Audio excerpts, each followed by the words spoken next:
মানুষ যখন আল্লাহকে পেয়ে যায়, হ্যাঁ, মানুষ যখন আল্লাহকে পেয়ে যায় তখন সে দুনিয়ার আসল বাস্তবতা বুঝতে পারে, দুনিয়া কি জিনিস।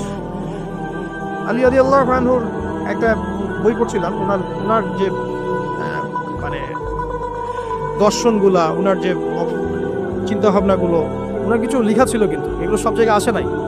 এই বইগুলো সবাই পায় না, কিন্তু রেয়ার বই।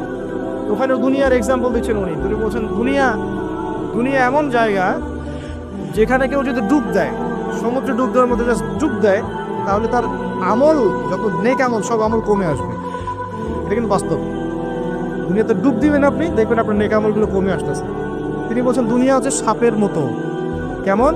সাপের মতো। ধরতে নাকি খুব সফট লাগে, ধরতে খুব স্পর্শ করতে সফট মনে হয়, কিন্তু এর বিষ যদি একবার ঢুকে দেয় শরীরে, আর রেহাই নেই। কথাগুলোর গভীরতা অনেক। এক জায়গায় লিখছেন উনি যে আমি দুই শ্রেণীর মানুষকে নিয়ে খুব সমস্যা আছে।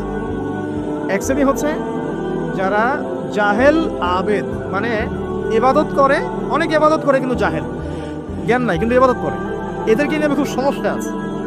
আর এক শ্রেণী হচ্ছে যারা ব্যক্তিত্বহীন আলেম, এদেরকে নিয়ে আমি সমস্যা আছে। আলেম কিন্তু কোনো ব্যক্তিত্ব নেই, এই জন্য মানুষ তার কাছে আসে না, দূরে সরে যায়।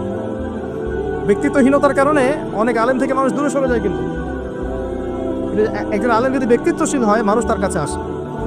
খেয়াল করে দেখবেন। তো উনি বলছেন আমি এই দুই শ্রেণীর মানুষকে নিয়ে সমস্যা আছে, আর পড়তে শুরু করলে মনে হয় যে পড়তেই থাকি।